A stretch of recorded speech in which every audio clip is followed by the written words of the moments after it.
Technique សវត្ថិភាពងាយៗក្នុងការកំណត់ចាក់សោទ្វាររថយន្តរបស់បងប្អូន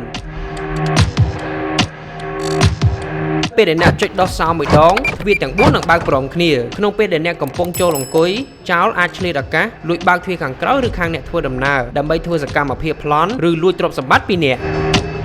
ពេលដែលអ្នកបើកបរតែម្នាក់ឯងអ្នកគួរតែកំណត់ប្រព័ន្ធដោះសោតែទ្វារតកង់បានហើយ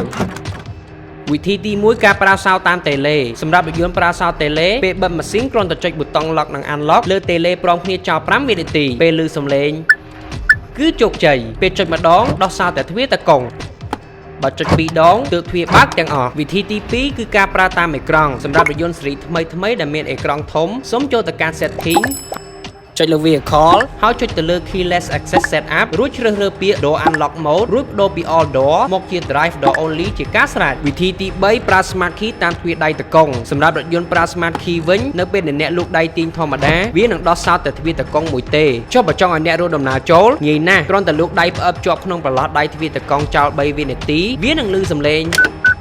នឹងបើកទ្វារដែលសល់ទាំងអស់ឲ្យភ្លាមដូច្នេះសម្រាប់អ្នកតែងតែធ្វើដំណើរម្នាក់ឯងសូមបង្កើនការប្រុងប្រយ័ត្នព្រោះកាលណាបើយើងប្រើប្រព័ន្ធទ្វារឲ្យត្រឹមត្រូវនឹងជួយបង្កើនសុវត្ថិភាពអាយុជីវិតនិងទ្រព្យសម្បត្តិរបស់អ្នកសូមបងប្អូនចុច follow និង like page ម្នាក់មួយផងដើម្បីទទួលបានចំណេះដឹងថ្មីៗអំពីរថយន្តសូមអរគុណ